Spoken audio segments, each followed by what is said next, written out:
Hey guys, this is my first time doing a vlog for my journey. I am currently on my way to being sleeved December 7th. I started the whole journey back in April of 2018. It is November, I think the 17th. I've done everything. My starting weight in April was 400. I am currently now down to 370. But in altogether, my highest weight ever was a little bit over 5. I think I was 509. And so now that I'm down to 370, I've lost a few over the years. Might I add, let me just say this. I am a naturally bigger frame lady. I am 5'10" and a half, 5'11", I like to say. I like to round up. And so I said I was gonna post videos and go through the process because I honestly feel like I'm an everyday person. And if you are on this journey, it is nothing better to do but besides going through it yourself, but to also get advice from other people that's everyday people and get advice. So I will say this. Going into the process to get qualified for this surgery, I was skeptical. I was thinking to myself, like, I could do this myself. I thought that, that was the easy way out. But I did want to do a change. I got to the point that I said, I'm going to just go through the classes and the prerequisites you have to do before you actually get to the surgery. Because I felt like, okay, I'm 33. And for 33 years, I've been morbidly obese or overweight. Even if it doesn't work, let me just take this route to see if it's a different outcome. I personally believe that, change can bring different outcome. You don't want to keep doing the same thing with the same results. So with that being said, I initially started my health kick, even though my classes started in April of this year of 2018.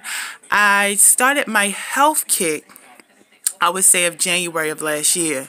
I don't know if everybody else was on it, but I feel like last year or around this time last year, going into 2018, everybody wanted to be vegan, be health conscious, meat free, And so, of course, I was one of those. So I did not make a New Year's resolution.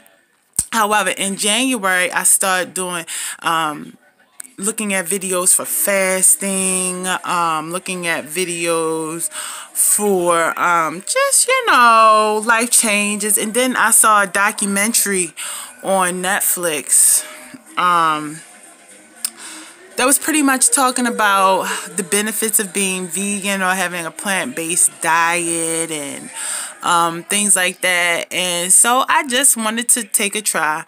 So for me, my health journey did not necessarily, me actually dedicating myself to it did not start in April. It started medically with the classes, but I was already on it back, I would say, mid-January. So in January, I stopped eating meat. I went vegan.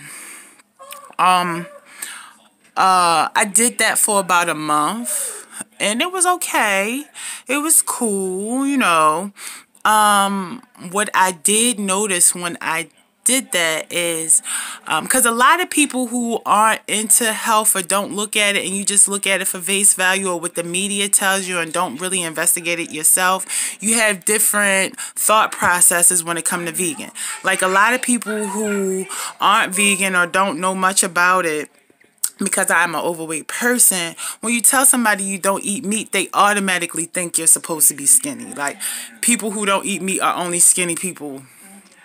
That is absolutely crazy because you don't understand the scientific backing to what you put in your mouth. You don't understand the different types of fats and carbs, and understand that, honestly, not eating meat, I have my own reasons for it, but you can clearly be obese or fat or overweight being vegan or vegetarian, because if you know that you can get gain weight from carbs, all different types of fats, and also not doing a calorie intake, regardless if you eat vegan or whatever the case may be, you still can pack on weight or keep weight on if you're not aware of that. Just not eating meat that's not going to make you lose weight. But if you don't do your research, of course you don't know that. So anyway, I say all of that to say, because I do ramble.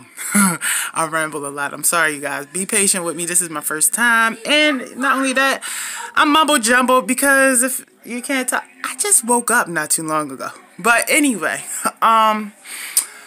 yeah, so I say that to say, so mid-February, after being a month of dedicating myself to no meat, and I was going steady with it, I did feel a lot better. But what I noticed as I just went into this long drawn-out story is that I was eating more carbs. So yes, I wasn't eating a meat, but it was being substituted for a carb, which is really, I mean, it defeats the whole purpose, right? So, I switched. I went from being plant-based to pescatarian. Pescatarian pretty much is like a vegetarian. Only difference is they implement seafood. Now for me, I just wanted to have that option. I didn't necessarily need to eat seafood with every meal, because my mom was already trained to eat mainly my greens and my vegetables and things of that sort. But sometimes I wanted the option if I wanted a piece of salmon or a salmon cake or some tuna for lunch. I wanted that option, and not to feel like I had to get something carby to substitute for me not having meat. So I will say that worked for me, and it is November now, and I still am pescatarian. And a lot of the times people still could screw that, even though I don't like explaining myself, and I feel like I really don't have to. I shouldn't have to. But even with that, even with me being pescatarian, I do not eat seafood with every meal. It's just the fact that I have that option. You know what I mean? So anyway, and also sidebar, I stopped drinking sodas. I stopped drinking sodas, I believe, back in July of 2017. So, you know, it's been over a year since I had a soda, and I'm not missing it. And my skin and everything is not perfect, but I definitely see a difference. And that's what keep me going. I mean, you know, they say after 21 days of doing something, you know, you make it a habit. And I really find that to be true, because I drink green tea or tea. Sometimes I'm not prohibited from juices. I don't really have a desire for them. But sometimes if I'm out, I may get a juice. But what I've noticed is that I would take a sip of the juice, and after the sip, I'll drink water. Or I'll find that I bought a juice, and I'll go get a bottled water. And I'm drinking mainly the water, and the juice is still there. And I guess it's because I've been doing it without juice for so long that, you know, I'm just used to it. So anyway, back to the point of this video. I just wanted to brief you guys and let you know that my journey started really in January of last year, but I decided to take a chance and go to the classes to see what was going on with the surgery, and going into this too. Going into this, I actually wanted the gastric, because I was in a sleeve group on Facebook. They have several support groups and things like that, and I'm in one called Black Sisters that I believe it's called Black Sisters Sleeve 2 or something to the sense. And so, you know, I posted in there, and it was a lot of posts about people revising their surgery, people getting a sleeve and then them revising it to a bypass because the sleeve wasn't working so much. And I was afraid of that. I mean, for me, I've never had surgery before. I never did things.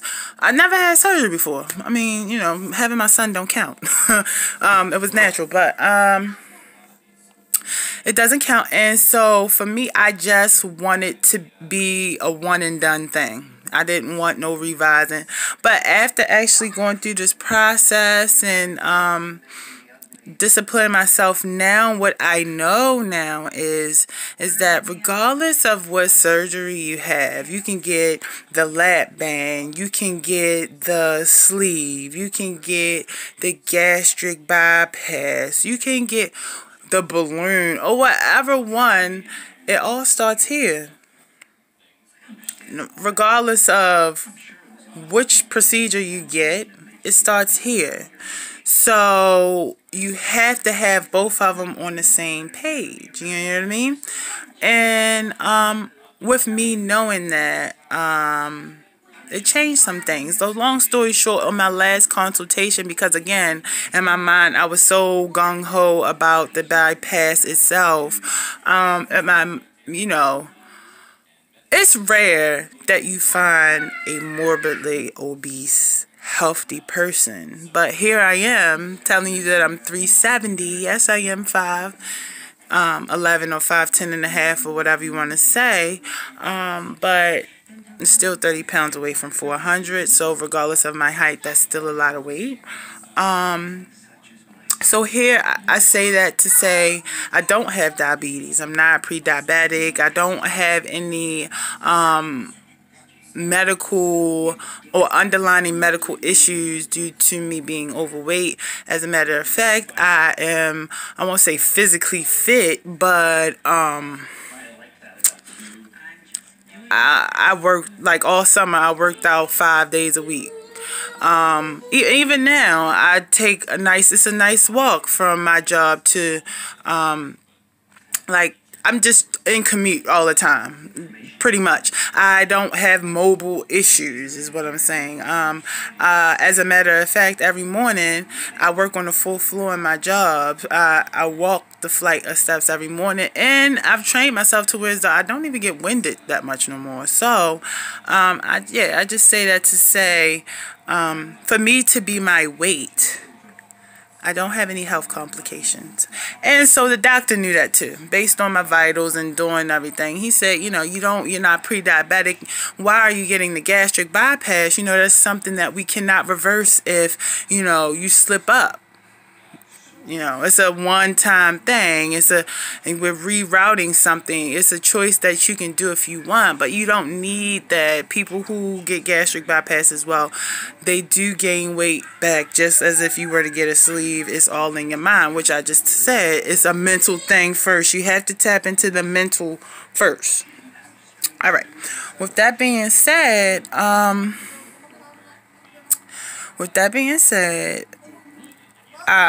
I just decided to go for the sleeve because, again, it's not rerouting anything. You know, I won't be dependent on vitamins my whole life. I will get some nutrients out of whatever I put in my body, which is good for me because I hate medicine. I don't care if it's multivitamins. I mean, I know I have to take them, but, you know, whatever. So,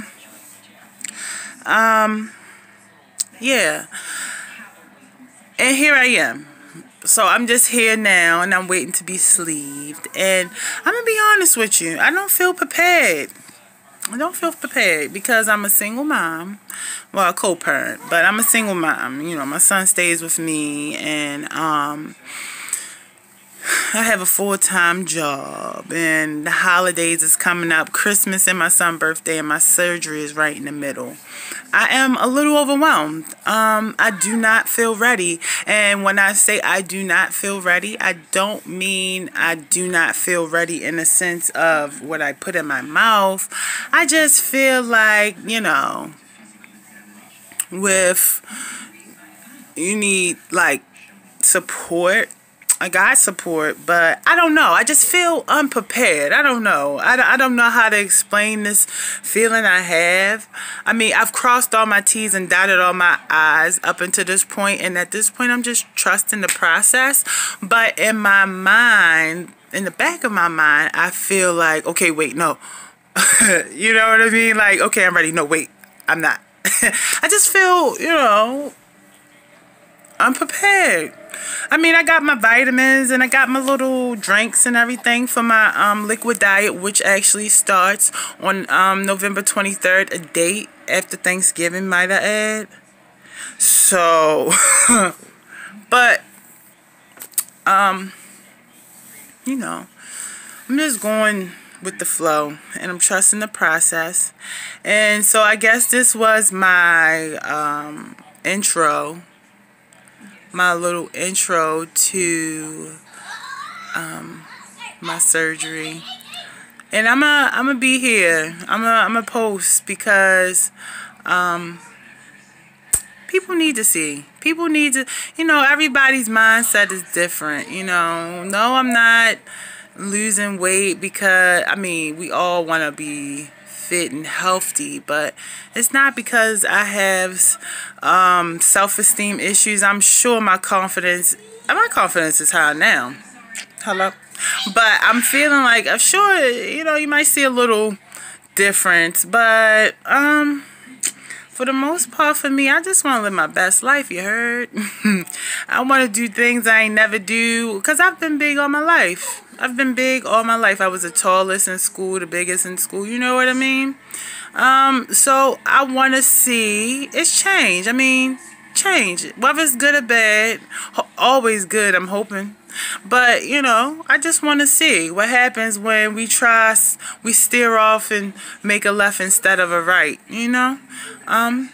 and just hopefully God is with us. And, then I have a son. He's 7. Well, he's 6, about to be 7 November 24th. So I want to see if, if me changing makes it better for his life. Will he experience new things? Will he incorporate some of the healthier choices and things for his long, livelihood and longevity and things like that? I just want to see what happens. So, that's pretty much it. Hopefully,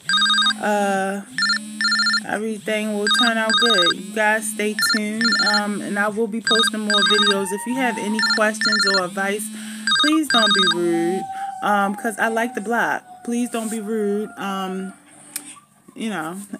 ask away. Like I said, I will be posting day by day. I probably will post my last appointment, which will be Tuesday, the 20th. It's my last appointment for all my blood work and anesthesia, to make sure that everything's a go for the 7th. And, yeah, just stay tuned. And like I said, if you have any questions, definitely ask them. If you have any advice or suggestions or some encouraging words, you guys, leave them. And again, God loves you. I love you. And peace. Be blessed, y'all.